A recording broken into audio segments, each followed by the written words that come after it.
राजा विचार करतो, हा आंबा जर मी खाल्ला मी अमर झालो आणि उद्या माझी पत्नी जर या जगात राहिली नाही तर मी अमर होऊन काय करू. महाराज, ही झाली प्रेमाच्या उच्च पातळी. आज फक्त लोक स्वार्थासाठी एकमेकावर प्रेम करतात, पैशासाठी प्रेम करतात, धनासाठी प्रेम करतात, गाडीसाठी प्रेम करतात, घोडीसाठी प्रेम करतात. पण राजाचं त्याच्या पत्नीवर एवढं नितांत प्रेम होतं की त्याला असं वाटतं, हा आंबा जर मी खाल्ला मी अमर झालो आणि उद्या माझी पत्नी जर या जगात राहिली नाही तर मी अमर होऊन काय करू. म्हणून स्वतः आंबा न खाता त्याच्या पत्नीला तो आंबा देतो. दुर्भाग्य असं असतं महाराज, गेल्या 25 ते 30 वर्षात त्या राजाचं त्या राणीवर कधीच प्रेम नसतं, त्या राणीचं त्या राजावर कधीच प्रेम नसतं. त्या राणीचं प्रेम असतं घोड्याच्या खरारा करणाऱ्या माणसावर.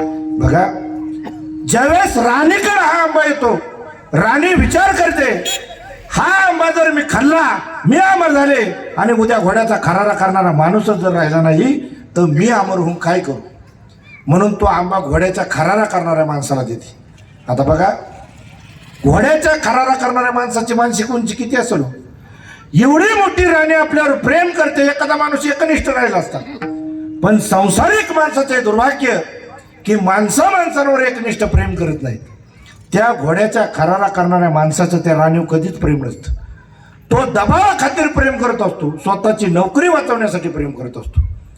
बघा, त्या घोड्याच्या खरारा करणाऱ्या माणसाचं भांडे घासणाऱ्या बाईवर प्रेम असतं. ज्यावेळेस हा घोड्याच्या खरारा करणाऱ्या माणसाकडे हा आंबा येतो, तो विचार करतो, हा आंबा जर मी खाल्ला मी अमर झालो आणि उद्या भांडे घासणारी बाई जर राहिली नाही तर मी अमर होऊन काय करू. म्हणून तो आंबा भांडे घासणाऱ्या बाईला देतो. आता विचार करा, भांडे घासणारी बाई बिचारी पवित्र अंतःकरणाची असते. तिला असं वाटतं, हा आंबा जर मी खाल्ला मी अमर झाले तर उद्या चंद्र सूर्य तारेपर्यंत मावशी तिला काय दुसरं काम भेटणार आहे का, भांडेच घासावं लागणार आहेत. ती विचार करते, न पेक्षा हा आंबा जर मी माझ्या राजाला नेऊन दिला, राजा तरी आयुष्यभर राज्य उपभोगल. परत तो आंबा राजाकडे येतो. राजा म्हणतो, हा आंबा तर मी राणीला दिला होता आणि हा भांडे घासणाऱ्या बाईपर्यंत कसा पोहोचला. म्हणजे आंब्याची एवढी मोठी वाटचाल कशी झाली. म्हणून तो राणीला बोलून घेतो. राणी म्हणते, सत्य जर तुमच्यापर्यंत पोहोचलंच आहे तर खरं सांगते, गेल्या 25 ते 30 वर्षात मी कधी तुमच्यावर प्रेम केलं नाही. माझ्या घरी राज्य होतं, संपत्ती होते, एवढ्याच गोष्टी मला पाहिजे होत्या का. तुम्ही तुमच्या राज्यामध्ये संपत्तीमध्ये एवढे व्यस्त होता की तुम्हाला माझ्याकडे पाहायला सुद्धा कधी वेळ मिळाला नाही. काय वाटलं सर्व बिचारे त्या राजाच्या अंतःकरणाला.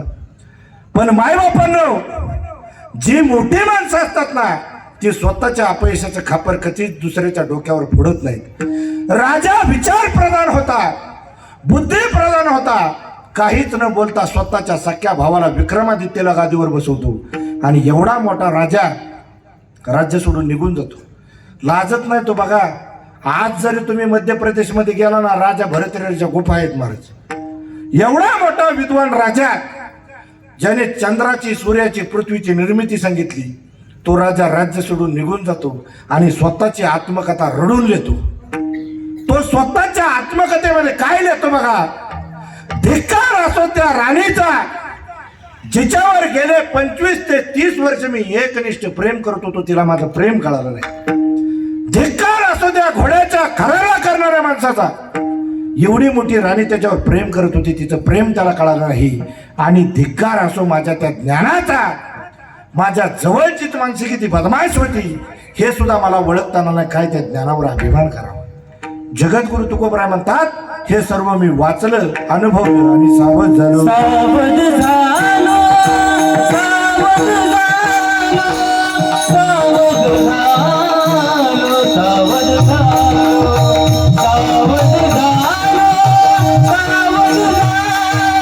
झालो, सावध झालो, सावध झालो, सावध झालो, सावध झालो,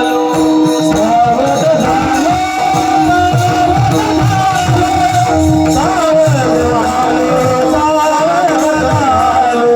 सावध झालो.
पहा, तुकाराम महाराज म्हणतात सावध झालो हरीच्या अनुजागरणात. बघा, हिथं बसलेल्या तरुण मित्रांना, माय बापांना, महिला मंडळांना फार तळमळीची माझी विनंती आहे. ज्या छत्रपती शिवाजी महाराजांचं नाव आपण आपल्या मुखात घेतो, ज्या राजाच्या नावानं आपण घोषणा देतो, त्या मुखानं आपण तंबाखू खावी नाही खाल्ली पाहिजे का? बरं, त्या मुखाने महिला मंडळ आपण मिस्त्री लावावी, लावली पाहिजे का? चांगली तव्या भाजून लावली पाहिजे का? त्या मुखाने आपण गांजा वाढला पाहिजे का? त्या मुखाने आपण टँगो चारली हाणली पाहिजे का? त्या मुखाने आपण व्हिस्की पिली पाहिजे का? तो म्हणता महाराजांना लय ब्रँड माहिती, व्यसनं केली पाहिजे का? केली पाहिजे. काय विचार आपण या महाराष्ट्राच्या मातीमध्ये पेरतोय. तरुणांनो, व्यसन आणि फॅशन करून तुम्हाला मिळतं तरी काय? व्यसन आणि फॅशन करून तुम्हाला मिळतं तरी काय? टाकू नका स्वतःचा चुकीच्या गोष्टीमध्ये पाय. आणि जर तुम्हाला जीवनामध्ये करता आलं चांगलं काय, तर तुम्ही ज्या देशाचे ज्ञानोबराय, तुकोबराय, छत्रपती शिवराय, चांगल्या गोष्टी करता आल्या पाहिजे. महाराज, मी संभाजीनगरला एका व्याख्यानासाठी गेलो. महाराज, एक तरुण मित्र माझ्याकडे आला आणि मला म्हणला, महाराज मला 2 शब्दात सांगा दारू किती बाद असते. मला वाटलं बरं झालं हे सुधारलं. मी त्याला म्हणलं 2 ग्लास घेऊन ये. आता 2 ग्लास घेऊन ये म्हणलं, त्याला वाटलं बरं झालं. त्याला वाटलं महाराजांना बसायचे काय. मी म्हणलो बाबा आम्ही वारकरी संप्रदायाची माणसं आहेत, व्यसन करत नाही. ए बस खाली, 4 वेळा कशाला उठतं रे? त्याला म्हणलं 2 ग्लास घेऊन ये. 2 ग्लास घेऊन ये म्हणले, 2 ग्लास घेऊन आलो. आता बघा, त्याला सांगितलं एका ग्लासमध्ये दारू होत आणि दुसऱ्या ग्लासमध्ये पाणी होत. बघा बाबा, त्यांनी एकदाच लावा, 4 वेळा टांग टुंग टुंग टुंग करू नका. काय होतं? डिस्टर्ब होतं. हा, लावायला तुम्हाला 5 मिनिटं देतो. बघा, त्याला सांगितलं एका ग्लासमध्ये पाणी होत आणि दुसऱ्या ग्लासमध्ये दारू होत. त्याने एका ग्लासमध्ये दारू ओतली आणि दुसऱ्या ग्लासमध्ये पाणी ओतलं. ज्या ग्लासमध्ये दारू ओतली त्याला सांगितलं त्या ग्लासमध्ये 4-5 किड्या मुंग्या टाक, आणि ज्या ग्लासमध्ये पाणी ओतलं होतं त्यात 4-5 किड्या मुंग्या टाक. आता बघा, ज्या ग्लासमध्ये दारू ओतली होती त्यातल्या किड्या मुंग्या लगेच मेल्या, आणि ज्या ग्लासमध्ये पाणी ओतलं होतं त्यातल्या किड्या मुंग्या तशाच जिवंत होत्या. मी त्याला म्हणलो बघ बाबा दारू किती बाद असते. तो म्हणला महाराज मला समजलं. मला वाटलं बरं झालं सुधारलं. म्हणलो काय बाबा तुला काय समजलं? तो म्हणला दारू पिणं हे किड्या मुंग्यांचं काम नाही, त्याला मर्दाचंच काळीत लागतं. आता काय डोक्यात हाणून घ्यायचं? आम्ही सांगू दमलो, तुम्ही ऐकू दमला. विठ्ठल विठ्ठल.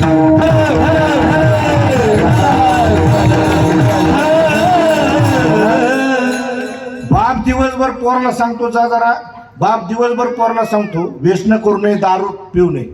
सगळ्या घरामध्ये महाराज पोस्टर लावलेले असतात, आणि संध्याकाळच्या वेळेस बापच पोराला सांगतो जा जरा चुलीवरून बिडी पिटून. म्हणजे बापाला तरी पोराला सांगायचा अधिकार आहे का? बघा, ज्या छत्रपती शिवाजी महाराजांचं नाव आपण आपल्या मुखात घेतो, ज्या राजाच्या नावानं आपण घोषणा देतो, त्या आपल्या राजाला सुपारीच्या खांडाचं देखील व्यसन नव्हतं. ज्या वेळेस छत्रपती शिवाजी महाराजांनी शाहिस्ते खानाची लाल मानामध्ये बोटं उडवली, त्यावेळेस त्या शाहिस्ते खानाची बहीण शाहिस्ते खानाकडे पळत आली. काय म्हणती बघा, ओ काफिर शिवा, हमारे बेटी को उठा के लेके गए है.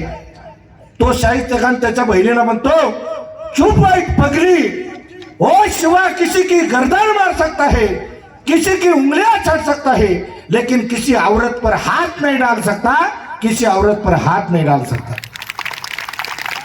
टाळ्या तरी जोराने वाजवा की. काय भाड्याने आणले काय तुम्हाला इथं बसायला?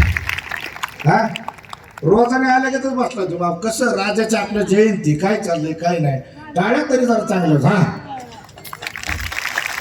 वा, बघा, शत्रूला देखील आपल्या राजावर विश्वास होता की हा परस्त्रीकडे वाईट नजरेने पाहणारा राजा नाही. कल्याणच्या सुभेदाराची सून मावळे मिळून छत्रपती शिवाजी महाराजांकडे घेऊन येतात. दिसायला एवढी सुंदर होती महाराज, तुम्ही कथा ऐकलेली असेल. जर तिने पान खाल्लं ना तर ते घासामधून पान दिसायची एवढी दिसायला सुंदर होती. मावळ्यांना वाटलं की ही छत्रपती शिवाजी महाराजांपाशी असली पाहिजे. पण ज्या वेळेस तिला छत्रपती शिवाजी महाराजांपाशी आणलं, छत्रपती शिवाजी महाराजांनी तिला चोळी बांगडी करून आई म्हणून परत पाठवलं. शत्रूच्या स्त्रीकडे आई म्हणून पाहणारा जगात एक राजा म्हणजे छत्रपती शिवाजी महाराज. ज्याने बाई मधली ताई ओळखली तो मुक्ताईचा ज्ञाना झाला. ज्याने बाई मधली मैत्रीण ओळखली तो राधेचा श्याम झाला. आणि ज्याने बाई मधली पत्नी ओळखली तो सीतेचा राम झाला. आणि ज्याने बाई मधली आई ओळखली तो जिजाऊंचा शिवबा झाला.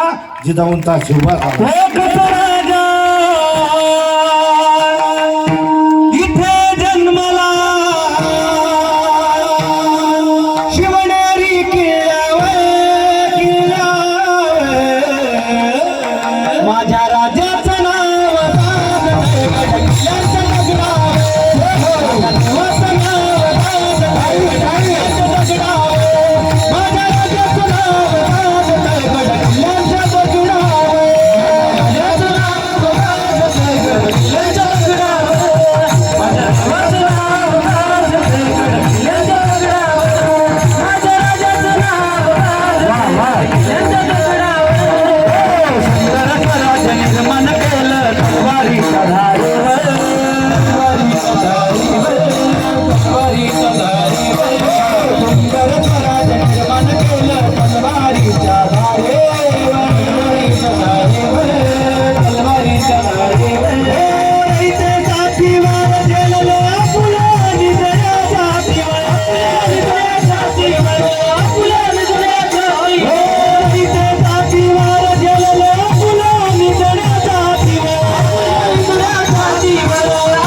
झाला काय घ्या ना हा.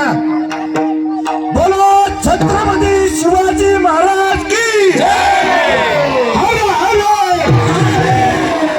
बोलो छत्रपती संभाजी महाराज की.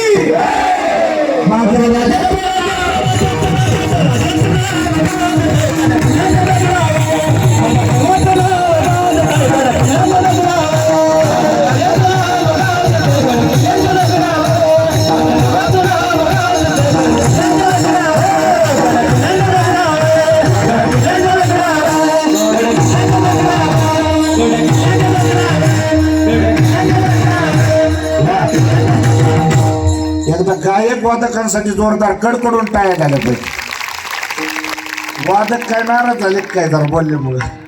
एकदा नीट लावून घ्या पाकवाज. विठ्ठल विठ्ठल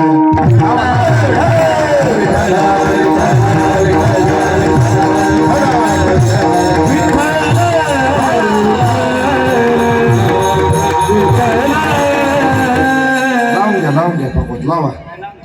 काय होते पहा, हे खाली बसून घ्या 4 वेळा. काय लावले तुम्ही? उठून माग बसा, नाही कालवा करू नका. पहा, एक राजा होऊन गेला, त्या राजाचं उलटं जरी केलं तर अखंड आयुष्य तो राजा जीवाशी खेळला. तो या महाराष्ट्राच्या मातीमध्ये होऊन गेला. इराण इराक मधून सिद्धी यायचे, कोकणात शिरायचे आणि कोकणातल्या आया बहिणींना घेऊन पळून जायचे. ही गोष्ट छत्रपती शिवाजी महाराजांच्या कानावरती आली. छत्रपती शिवाजी महाराजांनी ठरवलं की सिद्धींचा बंदोबस्त करायचा. बघा, कोकणामध्ये समुद्राच्या किनारे एक किल्ला बांधायचं ठरलं आणि त्यावेळेस महाराष्ट्राचे चीफ इंजिनियर होते हिरोजी इंदुलकर. हिरोजी इंदुलकरला ते बांधकाम देण्यात आलं. बघा, आणि त्याच वेळेस महाराजांना आग्र्याला जावं लागलं. आग्र्याला गेल्यानंतर किल्ल्याच्या बांधकामासाठी निधी कमी पडला. हिरोजी इंदुलकरांनी स्वतःची दौलत गहाण टाकली, पण किल्ल्याचं बांधकाम पूर्ण केलं. बघा, हे गपन बाळा, किल्ल्याचं बांधकाम पूर्ण केलं. महाराज आग्र्यावरून परत आले आणि हिरोजी इंदुलकरांना विचारलं, इंदुलकर बांधकाम कसं केलं? ते म्हणले, महाराज चांगलं केलं. काही देऊ का म्हणाले तुम्हाला? बघा, हिरोजी इंदुलकर असे म्हणाले नाहीत, महाराज ह्या बांधकामामध्ये 10% सुद्धा राहिले नाहीत, पुढल्या वेळेस 40%च्या आतलं बांधकाम सुद्धा घेणार नाही असं म्हणाले नाहीत. कारण ते एक रक्तच वेगळं होतं, एक नॅशनल कॅरेक्टर होतं, माझ्या राजाने निर्माण केलेलं. ते महाराजांना एवढंच म्हणाले, महाराज ज्या वेळेस तुम्ही आपल्या स्वराज्याची राजधानी बांधाल, ते राजधानी बांधायचं काम मला द्या. बघा, काही दिवसानंतर राजगडावरून रायगडावरती स्वराज्याची राजधानी बांधायचं ठरलं आणि ते बांधकाम हिरोजी इंदुलकरांना देण्यात आलं. 2.5 वर्ष जे बांधकाम चालू होतं.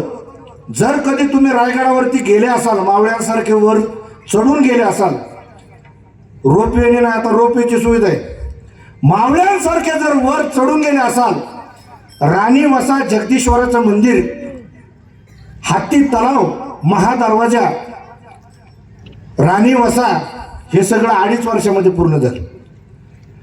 महाराज बांधकाम पाहण्यासाठी गेले. हिरोजी इंदुलकरांना विचारलं, इंदुलकर बांधकाम कसं केलं? ते म्हणाले, महाराज वर गेलं तर हवा, खाली गेलं तर पाणी, शत्रू वर येऊ शकणार नाही. आता नीट आहे का? गडाचे दरवाजे रोज 6लाच बंद व्हायचे. एक दिवशी घटना घडली, एक हिरकणी नावाची गवळण होती, तिला खाली उतरायचं होतं. गडाचे दरवाजे बंद झाले तरी हिरकणी खाली उतरली.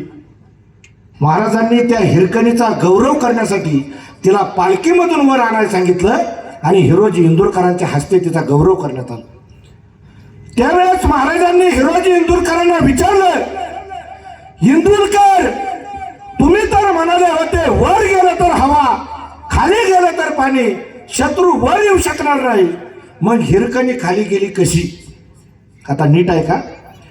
हिरोजी इंदुलकरांनी दिलेलं उत्तर आहे, महाराज ती या महाराष्ट्राच्या मातीमधली आई आहे, लेकरासाठी काही करू शकते.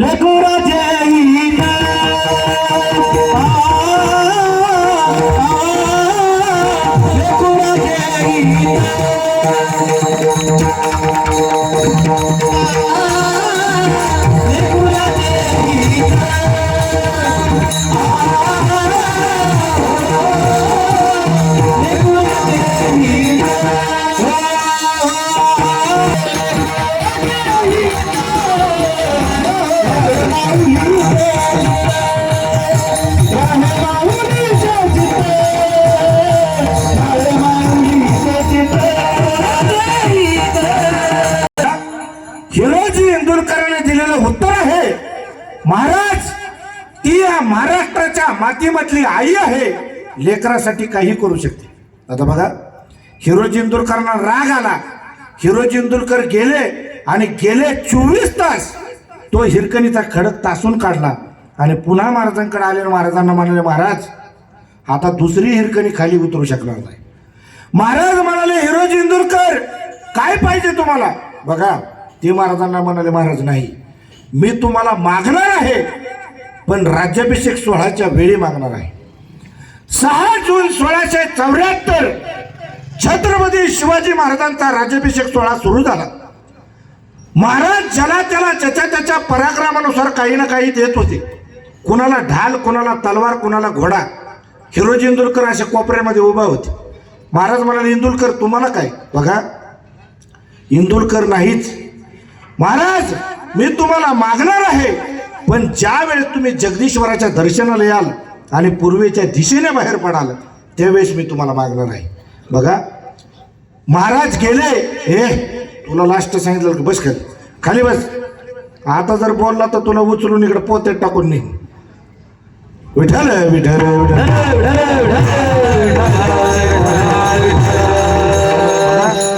महाराज गेले. राज्याभिषेक सोहळा संपला. राज्याभिषेक सोहळा संपल्यानंतर महाराज जगदीश्वराच्या दर्शनाला आले आणि जगदीश्वराच्या दर्शनाला आले आणि पूर्वेच्या दिशेने बाहेर पडले. इंदुलकर हातामध्ये एक दगड घेऊन उभा होते. महाराजांना म्हणले महाराज हा दगड इथं पायरीला लावायचा आहे. बघा महाराज म्हणले परमिशन आहे, परवानगी आहे. 3 पायरीचे दगड आहेत मायबापाने या महाराष्ट्राच्या मातीमध्ये. 2 पायरीचे जे दगड आहेत ते आहेत पंढरपूरला. जर कधी तुम्ही पंढरपूरला गेले असाल, भगवान श्री पांडुरंगाच्या दर्शनाच्या आधी 2 पायऱ्यांवरती नतमस्तक व्हावं लागतं. त्या आहेत भक्तीच्या पायऱ्या. आणि तिसरी जी पायरी आहे ती आहे सेवेची पायरी. ती आहे रायगडावरती. भगवान श्री पांडुरंगाच्या दर्शनाच्या आधी 2 पायऱ्यांवरती नसतं. महाराज गप्पा नंतर मारो, पण थांबा. 2 पायऱ्या ज्या आहेत त्या आहेत भक्तीच्या पायऱ्या. भगवान श्री पांडुरंगाच्या आधी त्या 2 पायऱ्यांवरती नतमस्तक व्हावं लागतं. त्या भक्तीच्या पायऱ्या आहेत. पहिली जी पायरी आहे ती माझ्या चोखोबांची पायरी आहे. भगवान श्री पांडुरंगाच्या दर्शनाच्या आधी चोखोबांच्या पायरीवरती नतमस्तक व्हावं लागतं आणि चोखोबांचा भाव धारण करावा लागतो. माझा चोखा मेळा म्हणतो, ऊस डोंगा पर रसन वे डोंगा, काय भुललाशी वरली रंगा. नदी डोंगा पर नीर नवे डोंगा, काय भुललाशी वरली रंगा. आणि दुसरी जी पायरी आहे ती माझ्या नामदेव महाराजांची पायरी आहे.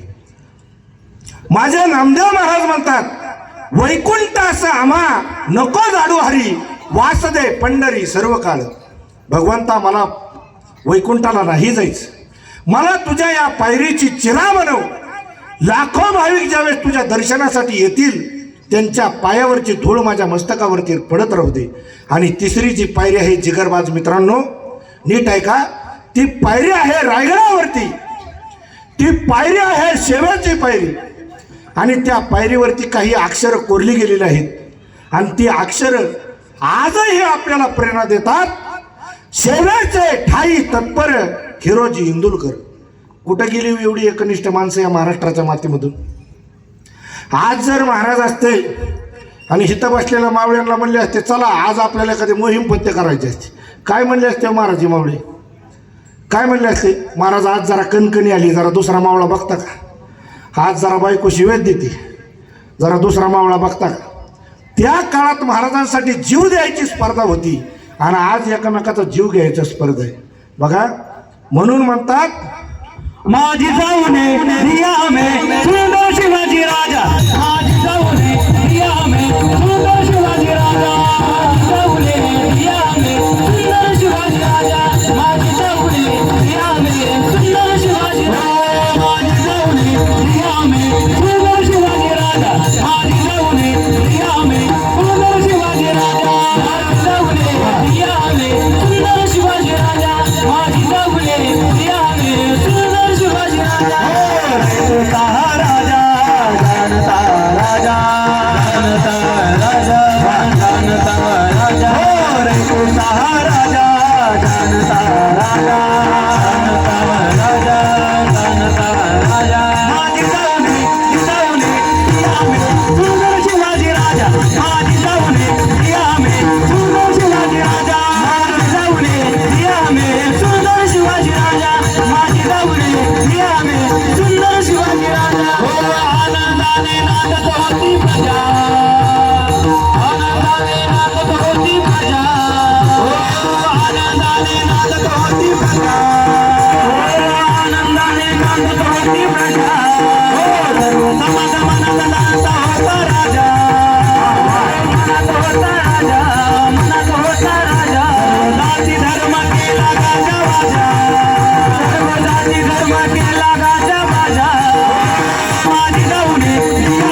जगद्गुरु तुकोबराय आणि छत्रपती शिवाजी महाराज हे समकालीन होते.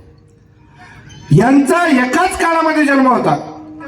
बघा, जगद्गुरु तुकोबरायांच्या घरी 18 पिढ्याची सावकारकी होती, पण परमार्थात आल्यानंतर सर्व गोष्टींचा त्याग केला. आणि परमार्थात आल्यानंतर जगद्गुरु तुकोबरायांच्या घरामध्ये दारिद्र्य निर्माण झालं. ही गोष्ट छत्रपती शिवाजी महाराजांच्या कानावरती येते.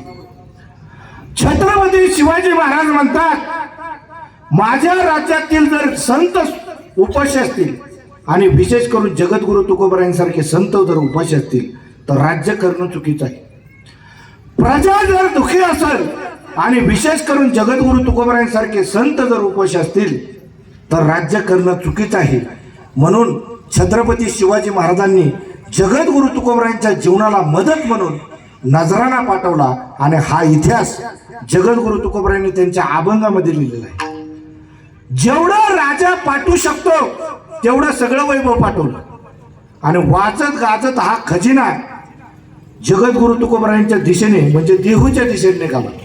बघा, ज्यावेळेस हा वाजत गाजत खजिना निघाला, सगळं गाव त्या खजिन्याच्या मागं कोणासाठी आलाय कोणासाठी आलाय.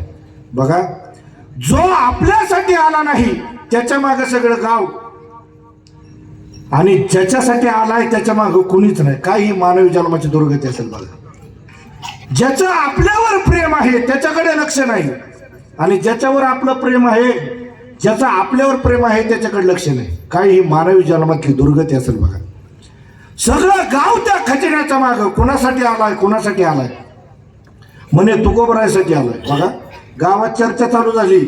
ज्याला गावात कोण विचारत नाही, ज्याला काडीची किंमत देत नाही त्यासाठी. बघा, जे कधी तुकोबरायाच्या घरी गेले नाहीत, ज्यांनी कधी तुकोबरायांसोबत बोलले नाहीत, अशी सगळी भावकी तुकोबरायाच्या घरात शिरायला लागली. एक झालं की दुसरा, दुसरा झाला की तिसरा, तिसरा झाला की चौथा. बघा, सगळं घर गच्च भरलं. तुकोबराय म्हणले, आज आमच्या गरीबाच्या घरी कसं येणं की. बघा, एक झाला की दुसरा, दुसरा झाला की तिसरा, सगळं घर गच्च भरलं. तुकोबरायांच्या लक्षातच आहे ना, आज ही कुत्री घरात कशी शिरली. तुकोबराय म्हणले, आज आमच्या गरीबाच्या घरी कसं येणं केलं हो. ते म्हणले, महाराज, भावकी जरी ताप दिसली असली तरी शेवटी भावकीची भावकीच तुमच्या कामाला येणार. तेवढ्यात तो वाजत गाजत खजिना जगद्गुरु तुकोबरायांच्या घरापाशी आला आणि जे भालदार चौकदार होते ना, त्यांनी जगद्गुरु तुकोबरायांना आदबीनं नमस्कार केला. महाराज म्हणाले, कोण आहात आपण. ते म्हणाले, छत्रपती शिवाजी महाराजांनी आम्हाला पाठवले. काय घेऊन आलात. ते म्हणाले, आपल्या घरामध्ये दारिद्र्य निर्माण झालेलं आहे. ही गोष्ट छत्रपती शिवाजी महाराजांच्या कानावरती आली म्हणून त्यांनी हा खजिना पाठवलाय आणि वाजत गाजत ह्याच्यासाठी पाठवलाय की गावातल्या पाटलासहित कुणीही आक्षेप घेऊ नये की कुठून आलं सगळं. आता बघा, गपचूप जर दिलं ना ते 2 नंबरचं होतं. म्हणून वाजत गाजत पाठवला की लोकांना समजावं की जगद्गुरु तुकोबरायांचे छत्रपती शिवाजी महाराजांचे संबंध आहेत. बघा, हा व्यवहार होता छत्रपती शिवाजी महाराजांचा. जगद्गुरु तुकोबरायांचे डोळे असे आसरूने भरून आले हो. खजिना पाठवला म्हणून नाही, तर दखल घेतल्याबद्दल. किती मोठे छत्रपती शिवाजी महाराजांचा अंतःकरण आहे, किती जाणकार राजा आहे, साधू संतांकडे लक्ष देणारं व्यक्तिमत्व आहे. एवढ्या व्यापामधून एका वारकऱ्याची आठवण करतात. जगद्गुरु तुकोबरायांचे डोळे असे आसरूने भरून आले. बघा, जगद्गुरु तुकोबरायांनी डोळे पुसले, आदबीनं नमस्कार केला आणि जगद्गुरु तुकोबरायांनी छत्रपती शिवाजी महाराजांना पत्र लिहिलं. छत्रपती शिवाजी महाराज, तुम्ही जे पाठवलेलं धन आहे ना, हे अत्यंत उदार अंतःकरणाचं लक्षण आहे. पण आम्ही ज्या ठिकाणी राहतो त्या ठिकाणी या गोष्टींचा स्वीकार करता येत नाही. तुम्ही जे पाठवलेलं धन आहे हे पब्लिक मधून आलेलं धन आहे, त्याचा आम्ही स्वीकार करू शकत नाही. छत्रपती शिवाजी महाराज तुकोबरायांचे शब्द बघा, दिवट्या छत्री घोडे हे तो बऱ्यात न पडे, ये रे तुमचे वित्त धन मदते मृतुके सोने रुपया मृतुके समान, सोने रुपया मृतुके समान, सोने रुपया मृतुके समान,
तुकोबरायांचे शब्द बघा. ट्रॅक्टर काय कधी बघितला नाही का? समोर बघा.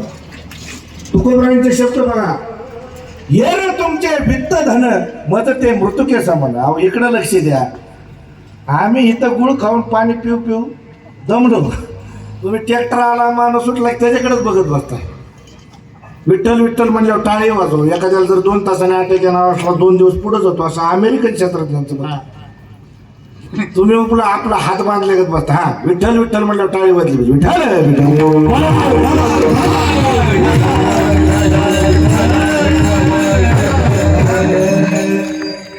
उदार अंतकरणाने पाठवलं पण त्यागाचं प्रतीक जगद्गुरु तुकोबरायांनी दाखवून दिलं. म्हणजे जसा राजा तसे संत. तुकोबराय म्हणतात तुकोबरायांसोबतचे छत्रपती शिवाजी महाराजांनी जे पाठवलेले बालदार चोपदार होते हे जगद्गुरु तुकोबरायांना म्हणतात. महाराज घरामध्ये दारिद्र्यही निर्माण झालेलं आहे. घरामध्ये खायलाही काही नाही. दारिद्र्य निर्माण झालेलं तरी तुम्ही या गोष्टींचा का स्वीकार करत नाही.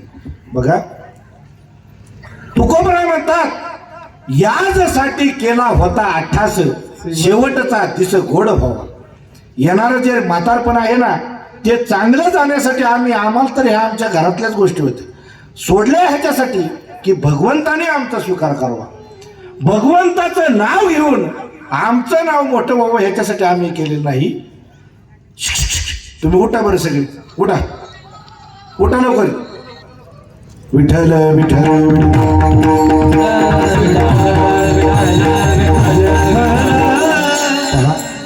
भगवंताचं नाव घेऊन आमचं नाव मोठं व्हावं याच्यासाठी आम्ही हे करत नाही. आम्हाला तर आमच्या घरातल्याच ह्या गोष्टी होत्या पण सोडलं ह्याच्यासाठी की भगवंतानी आमचा स्वीकार करावा. उदार अंतकरणाने पाठवलं पण त्यागाचं प्रतीक जगद्गुरु तुकोबरायांनी दाखवून दिलं. विठ्ठल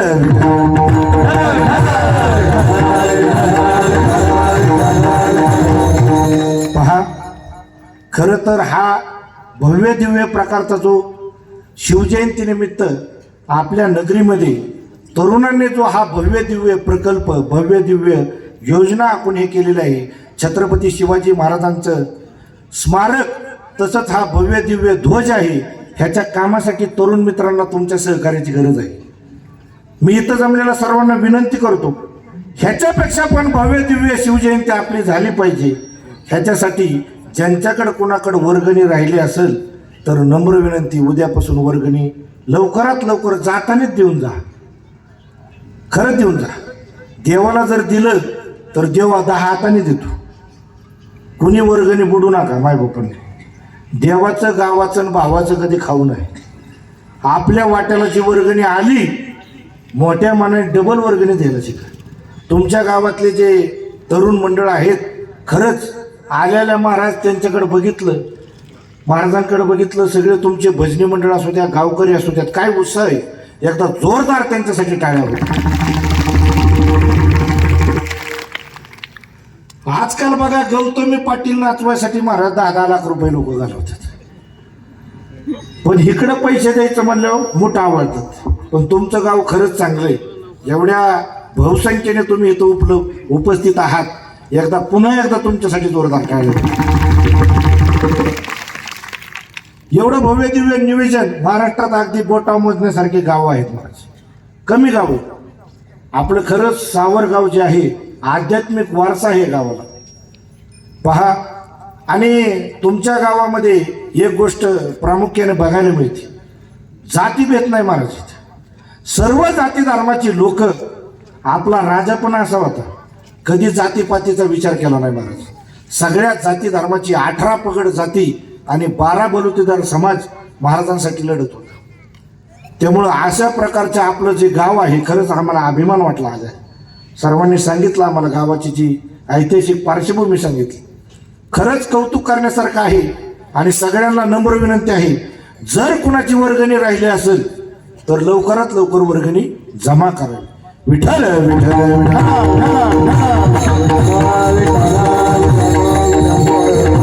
पहा नीट आहे का.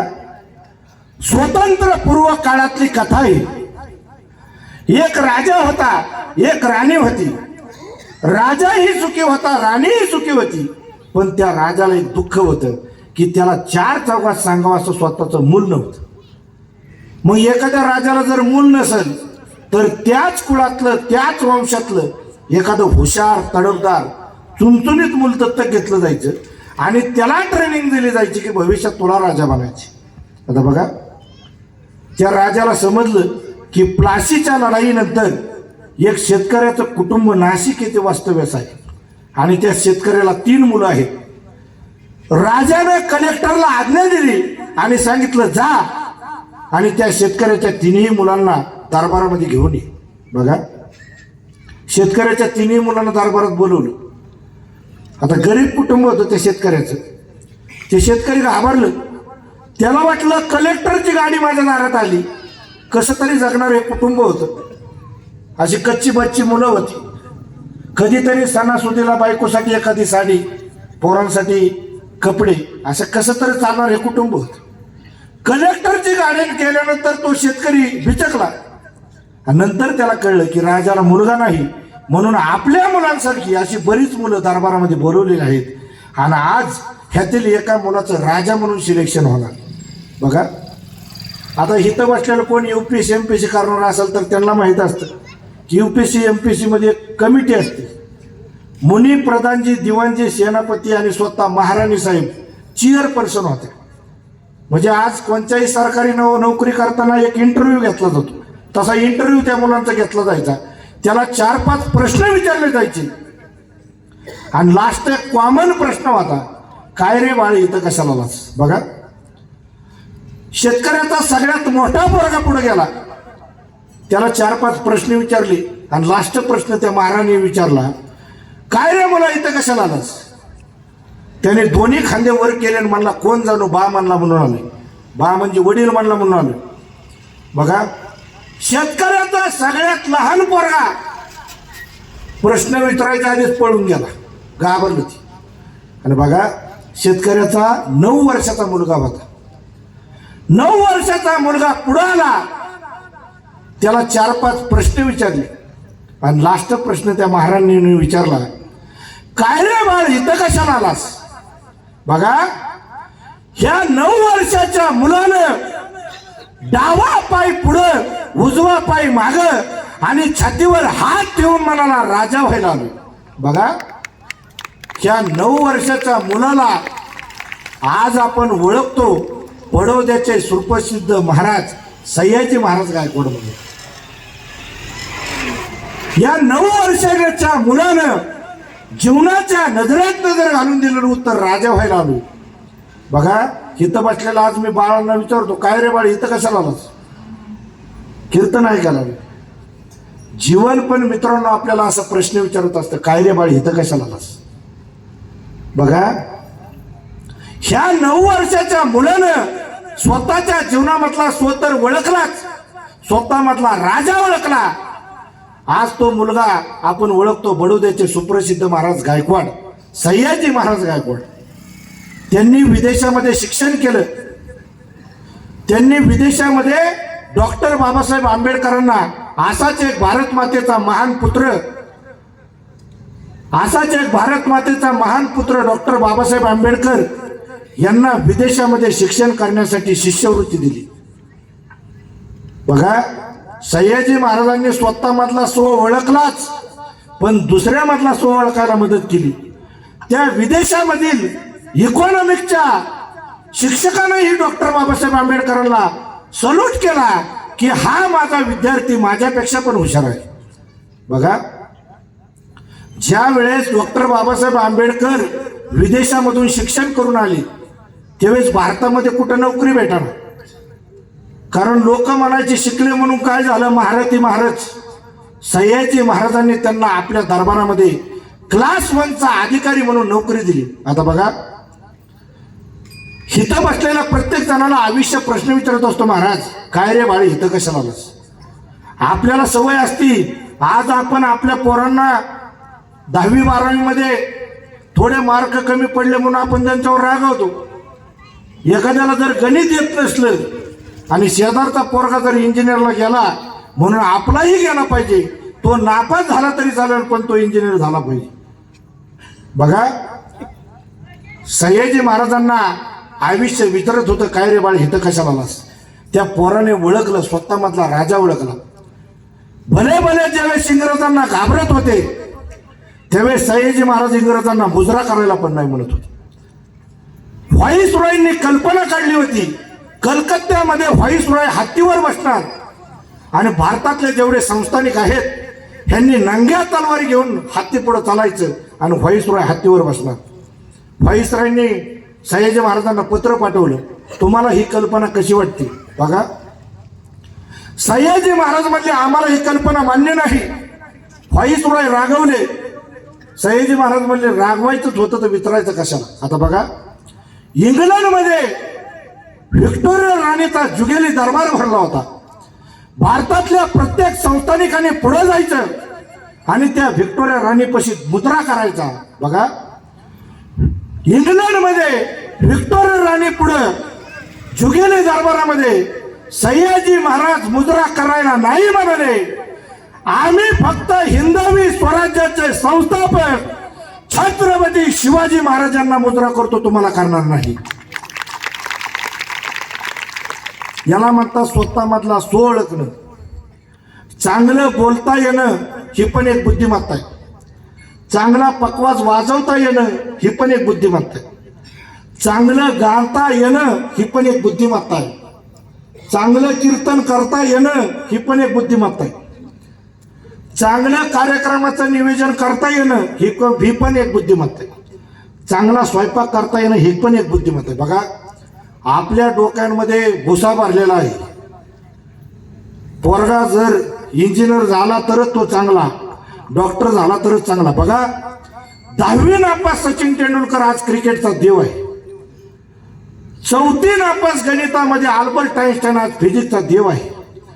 16व्या वर्षी छत्रपती शिवाजी महाराजांनी शपथ घेतली की मी माझ्या जीवनामध्ये स्वराज्याची निर्मिती करून ती करून दाखवली. याला म्हणतात स्वतःची ओळख. बघा, आज प्रत्येकाला जीवन विचारत असतं, काय रे बाळी इथं कशाला आलास. बऱ्याच जणांचं आयुष्य ह्याच्यामुळेच बरबाद होतं. त्याला व्हायचं असतं जीवनामध्ये काहीतरी वेगळंच, पण आईबापाच्या दबावामुळे तो होतो वेगळाच. बघा, त्यामुळे आपल्या मुलांना जे काही जीवनामध्ये करायचे त्यांच्या मनाने करू दे, दबाव टाकू नका. बऱ्याच जणांचं आयुष्य ह्याच्यामुळेच बरबाद झालेलं आहे. येत असतं त्याला दुसरं व्हायचं असतात. हे शुभम महाराज आहेत. ह्यांना जर मी म्हणलो असतो तुम्ही गायक हो झाले असते का ते. आज मृदुंगामध्ये त्यांची विशारद आहे. त्यांचा स्व मृदुंगाद्वारे व्यक्त होतो. गणेश महाराजांचा स्व त्यांच्या गायनाद्वारे व्यक्त होतो. डोयपोडे महाराजांचा स्व त्यांच्या गायनाद्वारे व्यक्त होतो.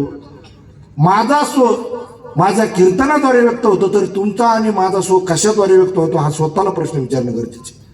मी का सांगतोय. बघा, छत्रपती शिवाजी महाराजांमध्ये ते गुण होते स्वराज्य निर्मितीचे. मावळ्यांनाही माहीत होतं माझ्या राजाला जर काही झालं तर असा राजा पुन्हा होणार नाही, म्हणून राजांसाठी जीव द्यायला 18 पगड जाती आणि 12 बलुतेदार समाज तयार होता. जीवन पण हिथं बसलेल्या प्रत्येकाला प्रश्न विचारत असतं, काय रे बाळ इथं कशाला आलास. पहा, याला म्हणतात स्वतः मधला स्व ओळखणं. विठ्ठल विठ्ठल.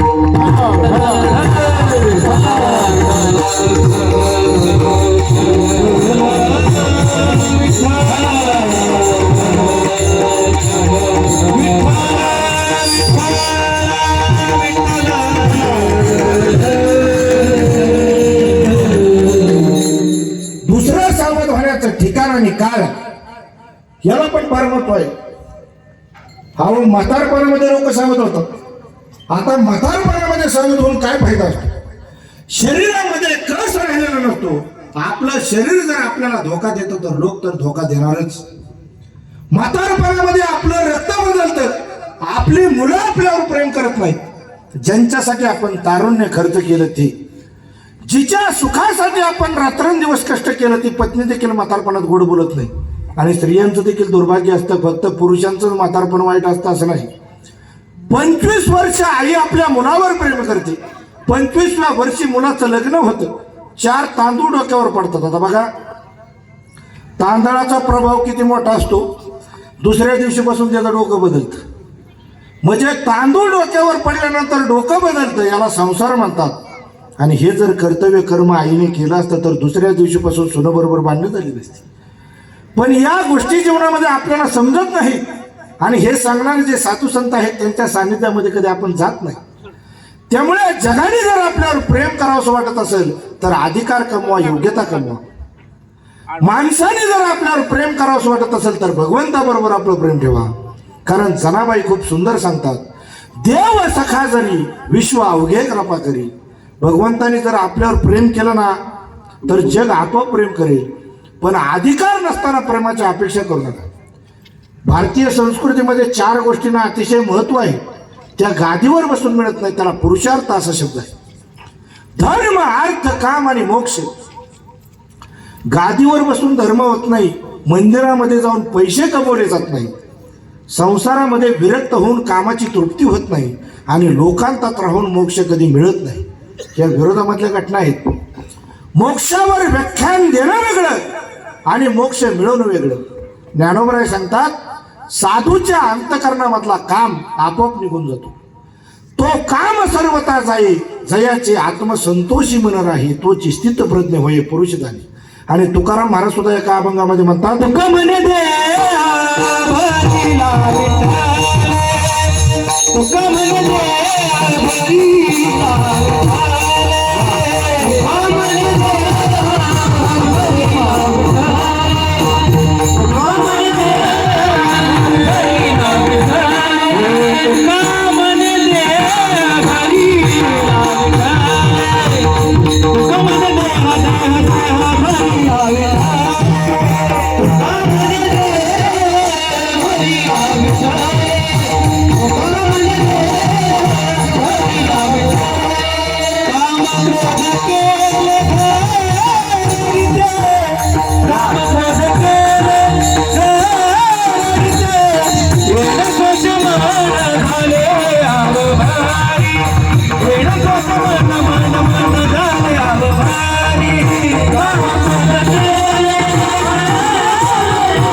देह भरीला विठ्ठले, काम क्रोध केले घर रीते. याला म्हणतात मोक्षाच्या दिशेने चालणारा साधक. तुम्ही आम्ही मोक्षावर बोलतो, देवावर बोलतो, पण अज्ञानी लोकांमध्ये महाराज असतो. बघा, ज्यांनी कधी अध्यात्म ऐकलेलं नाही अशा लोकांना अध्यात्म सांगून आम्ही दार्शनिक होत नाही, आम्ही व्यास होत नाही, आम्ही शंकराचार्य होत नाही, हे सुद्धा तुम्हाला कळत नाही. आणि तुम्ही अशा लोकांकडून मोक्षाच्या अपेक्षा करता, हा आपल्या जीवनामधला सर्वात मोठा पापाचा उदय आहे.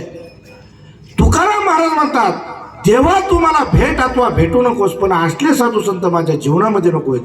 म्हणून म्हणतात मी सावध झालो विठ्ठल.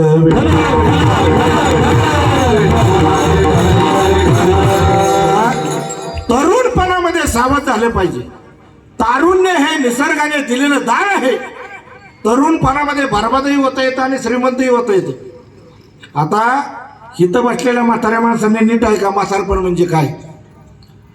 तरुणपणामध्ये तुम्ही जे पेरलंय ते उपभोगण्याचा काळ म्हणजे म्हातारपण. आता तरुणपणामध्ये जर तुम्ही पैसे कमवले असतील तर म्हातारपणामध्ये आरामात जगता येईल. तरुणपणामध्ये जर तुम्ही ज्ञान कमवलं असेल तर म्हातारपणी हसत जाईल. आणि तरुणपणामध्ये जर तुम्ही काहीच केलं नसेल तर म्हातारपणी हे शिव्या खात जाईल. पण जगणं तर भागच आहे ना. त्यामुळे सावध होण्याचा काळ हा तरुणपण आहे. बघा नीट आहे का, जोपर्यंत माणसाच्या खिशामध्ये पैसे असतात, अंगामध्ये ताकद असते, तोपर्यंत यांना देव आठवत नाही.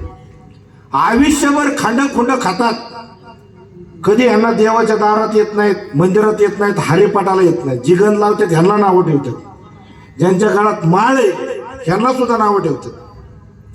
आणि ज्या वेळेस 50-60 वयाचा टप्पा ओलांडल्यानंतर ह्यांना घरामध्ये इज्जत राहत नाही, ह्यांचं सुना यांचं ऐकत नाही, पोरगं यांचं ऐकत नाही, तेव्हा ही लोक दिंडीला यायला चालू होतात. त्यावेळेस देव तुमचा स्वीकार करत नाही. जो म्हातारपणी परमार्थाला लागला आणि त्याला देव मिळाला असा जगात एक पण माणूस नाही.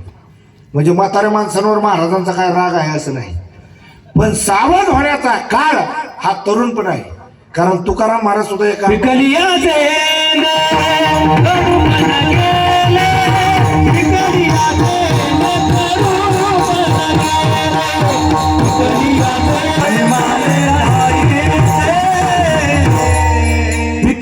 शेंद कडूपण केले तैसे आम्हा केले पांडुरंग.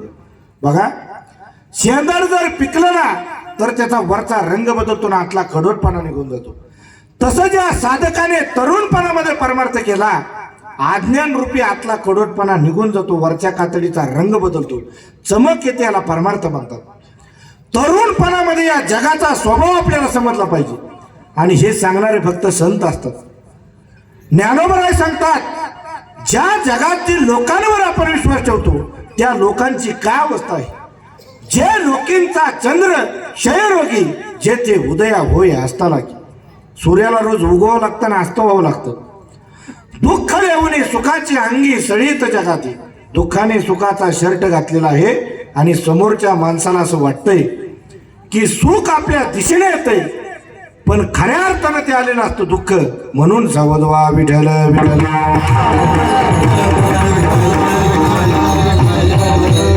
बघा, सावध व्हा या शब्दाचा अर्थ एवढाच नाही. परमार्थ करत असताना कधी कधी अपयश येण्याची शक्यता असते. प्रत्येकच माणूस परमार्थामध्ये सफल होतो असं नाही. साप चावला म्हणून गारुडी कधी साप पाळणं बंद करत नाही. तसं भिकारी आपल्या दारामध्ये भीक मागायला आला म्हणून कोणी घरामध्ये अन्न शिजवणं बंद करत नाही. तसं संसार हा दुःखमय आहे, दुःख रूप आहे. हे समजल्यानंतर, ऐकल्यानंतर इथं बसलेला कुणी कुणी संसार बंद केला एकदा हात वर करा. मग तसं देव मिळत नाही म्हणून परमार्थ का बंद करावा.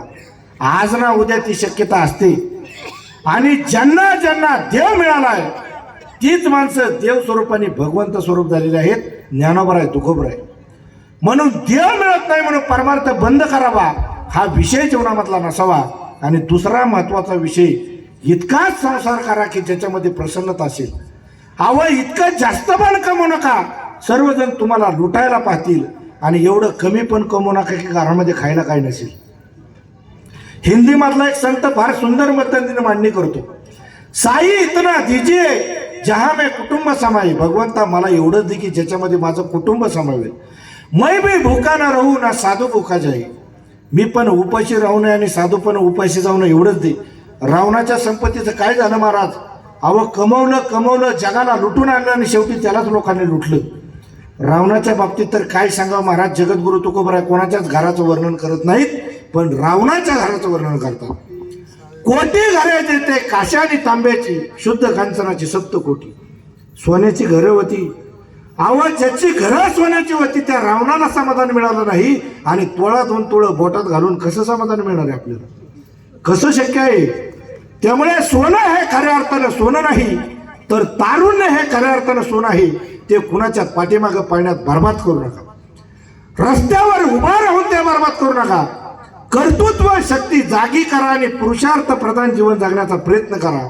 आणि जेवढे महान संत या जगामध्ये झालेले आहेत ना, त्यांचं आयुष्य तरुणपणातलंच आहे. भगवान श्री ज्ञानोबराय 22 वर्ष, भगवान श्री आद्य शंकराचार्य 39 वर्ष, स्वामी विवेकानंद 39 वर्ष आणि जगद्गुरु तुकोबराय 42 वर्ष. हा शेवटचा इतिहास आहे. तुका झाला शे कळस. त्याच्यानंतर जे साधू संत आले ते आपल्याला साधू संत वाटतात. त्यांना साधुत्व कधी मिळालं हा देखील नंतरचा विषय आहे. ते आपल्याला चांगलं म्हणतात म्हणून आपण त्यांना साधू म्हणतो. आता बघा, खरं तर आपल्याला जीवनामध्ये कोण वाईटच वाटत नाही जोपर्यंत समोरचा आपल्याला धोका देत नाही तोपर्यंत. आपली हे अगं बाई ग बस ना, ते उभा राहते बसायचा बस उभा राहा. विठ्ठल विठ्ठल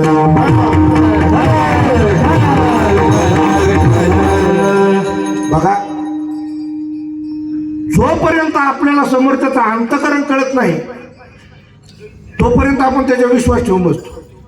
आणि हे कळण्यासाठी आपल्याला साधूकडे जावं लागतं. आपलं अज्ञानी पण चांगलं, पण जर ज्ञानी झालं असं आपल्याला वाटत असेल तर त्याच्यासारखा अहंकार आणि त्याच्यासारखा मार या जगात दुसरा कोणालाच बसत नाही. विठ्ठल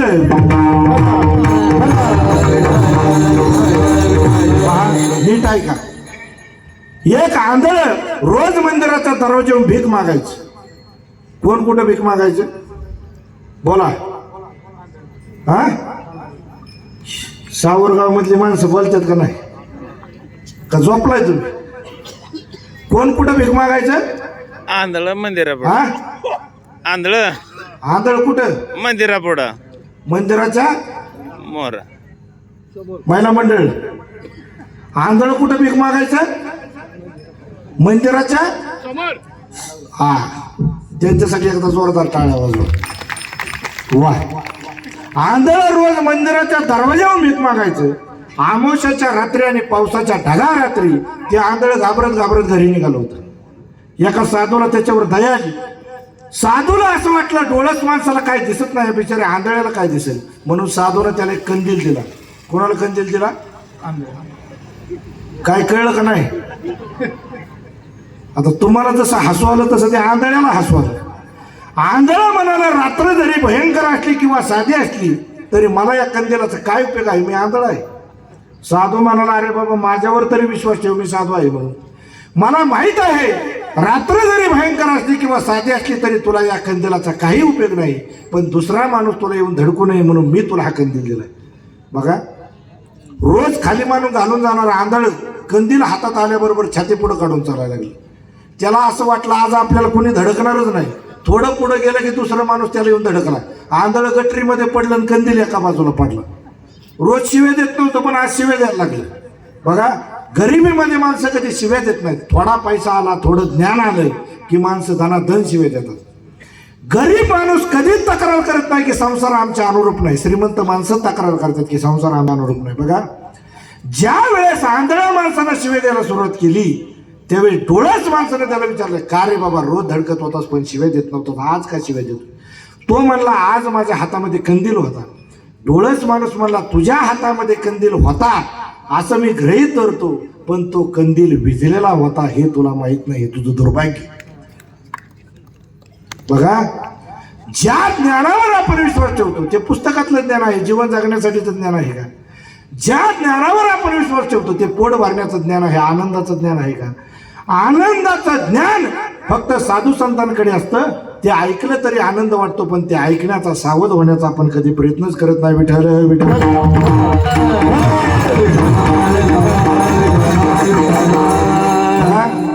24 गुरूंपैकी श्री दत्तगुरूंच्या जीवनातला हा सुंदर प्रसंग आहे. एका पक्षाच्या तोंडामध्ये मासाचा तुकडा होता. सगळे पक्षी त्याच्यावर तुटून पडतात. त्या पक्षाच्या लक्षात येतं हे सगळे पक्षी माझे मित्र होते, पण तुकडा आल्याबरोबर माझ्यावर तुटून पडले. बघा, अर्थात तो पक्षी त्या जागेवर उडाला आणि झाडावर जाऊन त्यांच्याकडे पाहून मजा बघायला लागला. अर्थात साधू संतांचं जीवन हे मुक्त झालेलं आहे. आतापर्यंत ऐकलेलं आहे का कोणत्या साधूचा खून झाला? ज्याला देव मिळालेला आहे, ज्याला चांगली पत्नी मिळालेली आहे, ज्याला चांगलं पैसे कमवण्याचं ज्ञान मिळालेलं आहे, ज्याला चांगला पैसा मिळालेला आहे, अशाच लोकांचे खून झाले. जास्त लोक या जगामध्ये आपले वैरी होतील ह्या गोष्टी जीवनामध्ये आपण जवळ करत जातो, पण जग आपला मित्र होईल ही सावधगिरी आपल्या जीवनामध्ये येत नाही.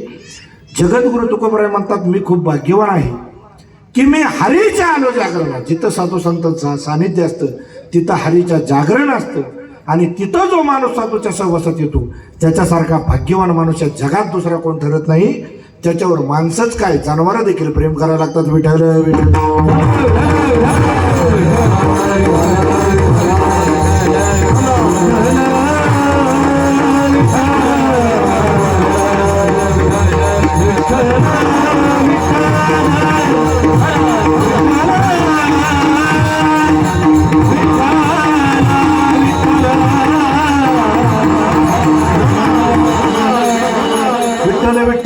टाळे वाजवायचे मागाशी सांगितलं होतं. हा विठ्ठल विठ्ठल विठ्ठल.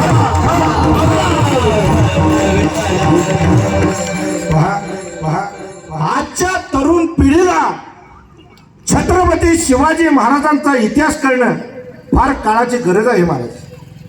कारण या महाराष्ट्राच्या मातीमध्ये माळी असू द्यात, साळी असू द्यात, कुणबी असू द्यात, धनगर असू द्यात, कुणी असू द्यात, ज्याचा जन्म या महाराष्ट्राच्या मातीमध्ये झाला त्या प्रत्येक हिंदूच्या घरात छत्रपती शिवाजी महाराजांचा फोटो लावलाच पाहिजे. कारण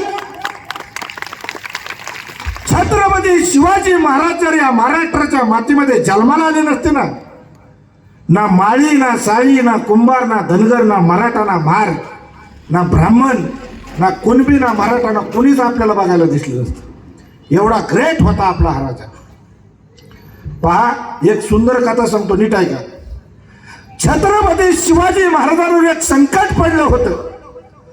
सिद्धी जोहर नावाचं आपल्या महाराष्ट्राच्या मातीमध्ये एक कोल्हापूर नावाचा जिल्हा आहे आणि त्या कोल्हापूर जिल्ह्यामध्ये एक पन्हाळा नावाचा गड आहे.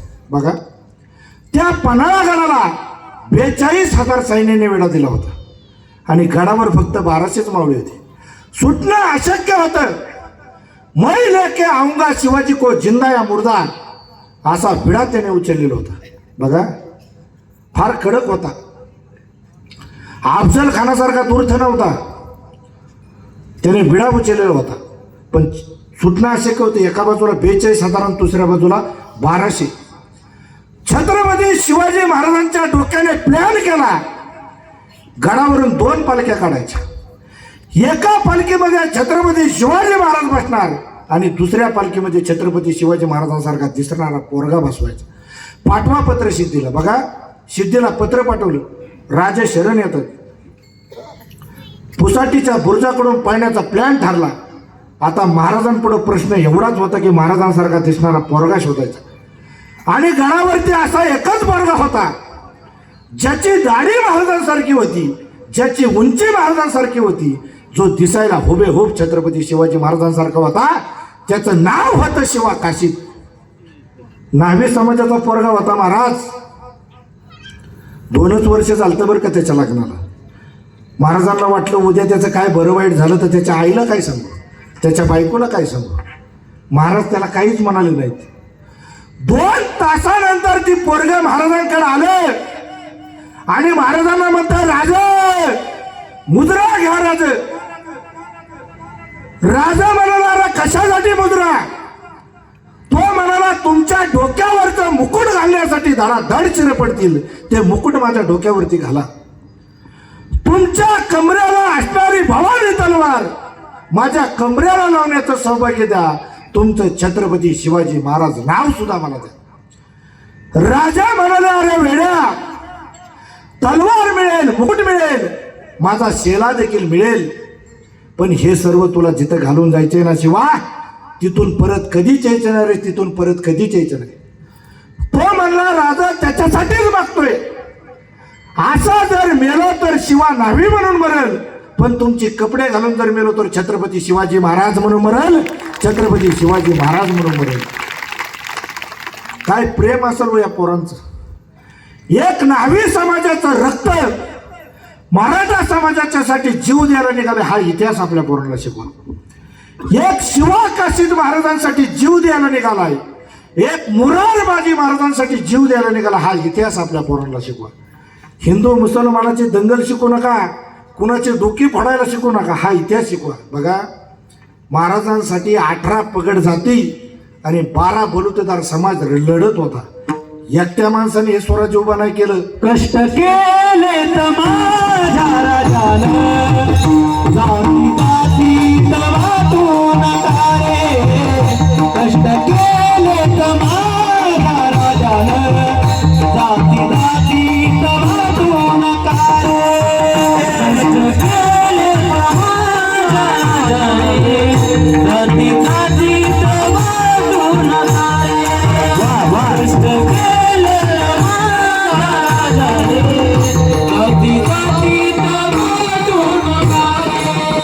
कष्ट केले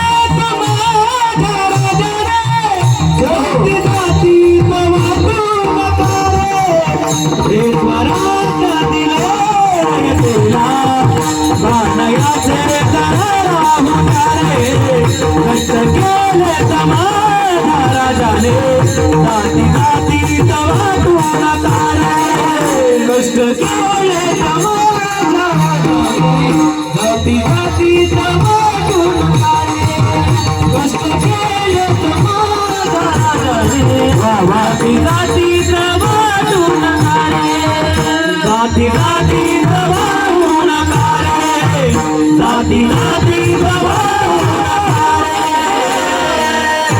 बघा शिवा काशीत म्हणतो महाराज द्या तलवार द्या मुकुट द्या त्याला.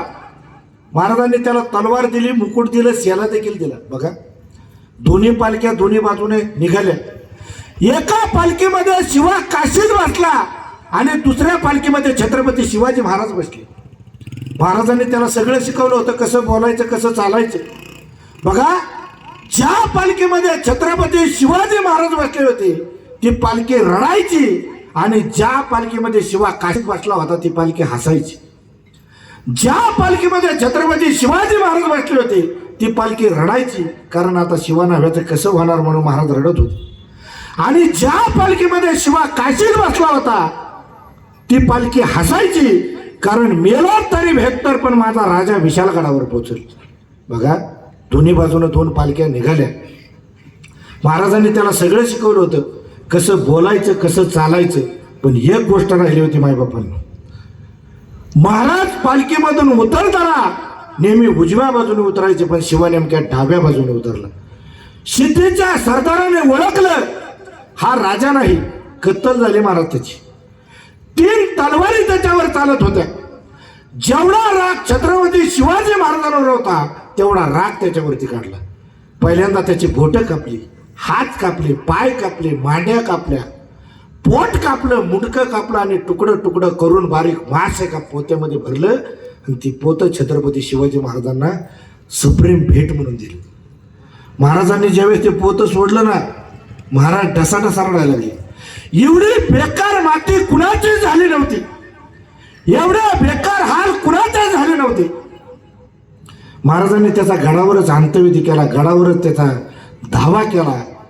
गडावरच त्याचा 13वा केला आणि गंगा पूजन ही गडावरच उरकून टाकलं. बघा 20 दिवस झाले तरी महाराष्ट्राच्या मातीला माहीत नव्हतं की शिवाचं काय झालं. 20 दिवसांनी महाराजांनी नेमापूरच्या पाटलाला पत्र पाठवलं आणि सांगितलं की उद्या दुपारी 12 वाजता आम्ही शिवा नावेच्या घरी भेटायला येतोय त्याच्या आईला निरोप द्या. बघा त्या आईचा एवढा ऊर भरून आला.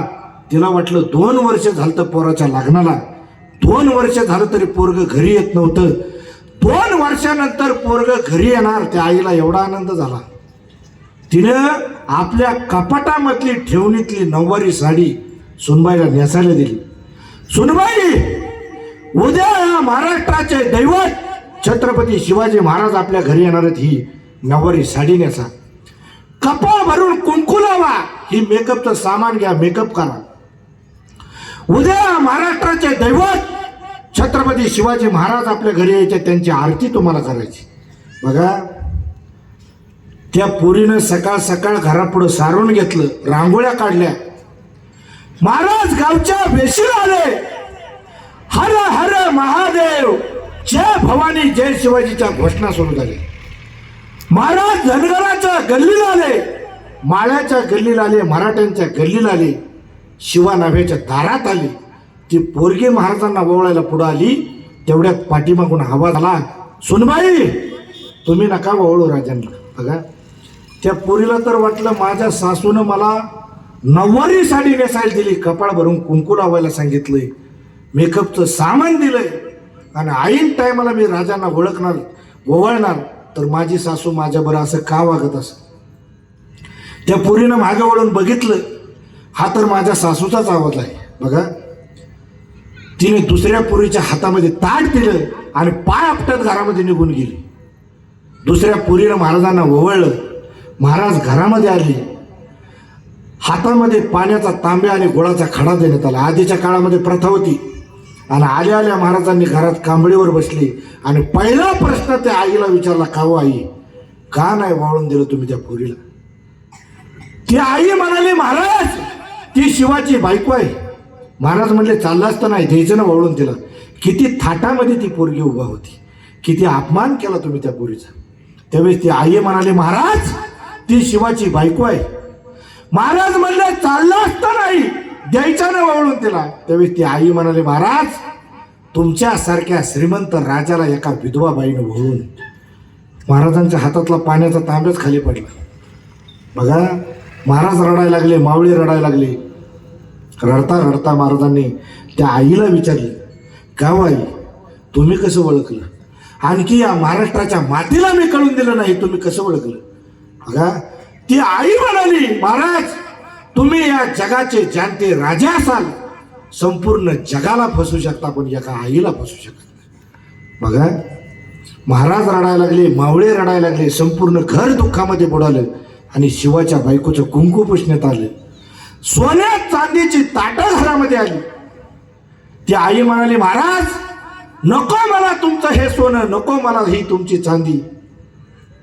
महाराज म्हणले, आई मग काय देऊ तुम्हाला? ती आई म्हणाली, महाराज द्यायचंच असेल तर एक वचन द्या. दर बैल पोळ्याच्या सणाला माझं पोरगं माझ्या घरी यायचं, माझ्या हातची पुरणपोळी खायचं. आता ह्याच्या पुढं प्रत्येक बैल पोळ्याच्या सणाला तुम्ही माझ्या घरी येत जा, माझ्या हातची पुरणपोळी खात जा आणि माझ्या बैलाला आणि गाईला पुरणपोळी खाऊ घालत जा.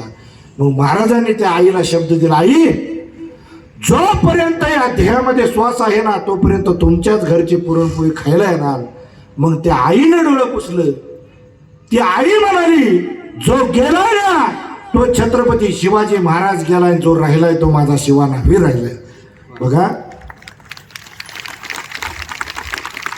याला म्हणतात एका विचाराची माता आणि एका विचाराचे पुत्र. आईचा विचार, मुलाचा विचार होता माझ्या राजाचं स्वराज्य निर्माण व्हावं, आणि आईचा विचार गेलेल्या मुलाचं दुःख न बाळगता माझ्या राजालाच मुलगा मानला. याला म्हणतात एका विचाराची माता आणि एका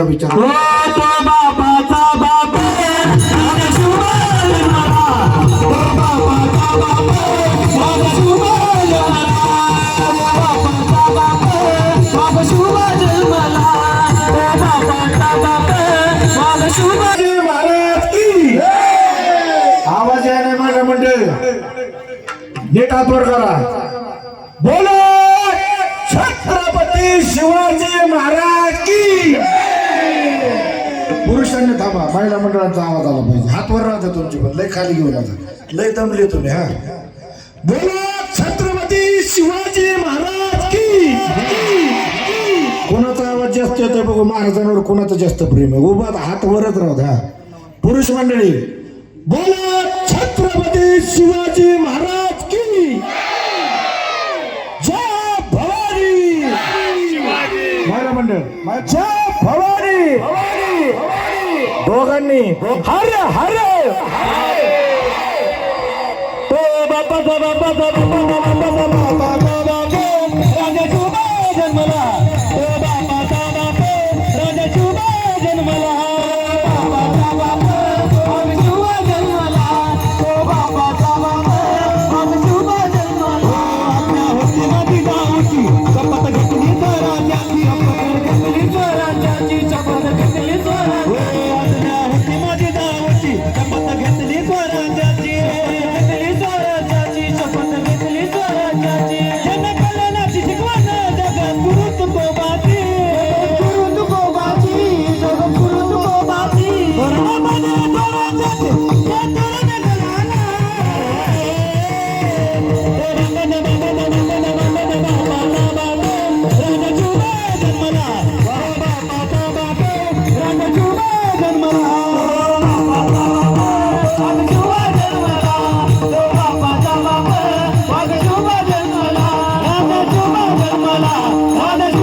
चला परत एकदा हात वर करा.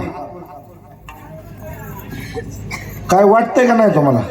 हा, नीट बोलो छत्रपती शिवाजी महाराज की जय. भवानी हर हर. वा, एकदा तुमच्यासाठी जोरदार टाळ्या होत्या. असं उत्साहात काम केलं पाहिजे. अहो, त्या वेळेस 2-2 वर्ष मावळे महाराजांसाठी लढत होते आणि तुम्ही काय करा, तुम्हाला हात वर करायला असं वाटत. पण खरं तर आजचा जो कीर्तन सोहळा आहे आपल्या सावरगावमध्ये, हा भव्य दिव्य कीर्तनाचा सोहळा झाला याबद्दल समस्त ग्रामस्थांचे मी मनापासून आभार मानतो. एकदा जोरदार तुमच्यासाठी टाळ्या वाजवा. पहा, सगळ्यात महत्त्वाचं तुमच्या गावात असणारे तरुण मंडळ. तरुण मंडळाला भरपूर कामं करायची महाराज. एवढ्यावरच आपल्याला थांबायचं नाही. वर्गणी जिथं 5,000 देत आहे तिथं 10,000 द्या, 15 द्या. त्या ध्वज असा महाराज उंच ध्वज झाला पाहिजे. आमची एवढ्यावर थांबायचं नाही आपल्याला. महाराजांचं मोठं स्मारक झालं पाहिजे. ह्या शिवजयंतीला आणि भव्य दिव्य 10 गावातले लोक आले पाहिजेत. अशी शिवजयंती झाली पाहिजे. एकदा तरुण मित्रांसाठी मागं बसलेला एकदा जोरदार हा टाळ्या वाजवा. वा, काय आमचं पण स्वागत काय त्यांनी उत्साहामध्ये केलं. काय प्रेम आहे पोरांचं. जोरदार टाळ्या उद्या. आता वैयक्तिक कोणाची नावं घ्यायची नाही. सावरगाव मधले प्रत्येक तरुण काय भाविक लोक आहेत. आल्यापासून कुठं ठेवावं कुठं नाही असं केलं. काय गोड स्वभाव आहे. वा, सगळ्यांसाठी एकदा जोरदार टाळ्या. खरंच गाव तुमचं चांगलं आहे महाराज. अहो, महाशिवरात्रीला आमचं आष्टीमध्ये कीर्तन घेतलं होतं. आता गावाचं नाव नाही सांगत. हार कोणी घालायचं म्हणून टाळाने हाणामारी झाली. आणि माईकचा जो माईकचा स्टँड आहे का, ह्यांनी दनादन डोकी फोडली. 4 जण आणि कोमात आहेत. एवढी भंगार गाव आहेत महाराज. तुमच्या गावाकडे बघितलं खरंच आनंद वाटतो. एवढी चांगली माणसं आहेत. पोरांना पैसे मागायच्या आधी वर्गणी गोळा करतात.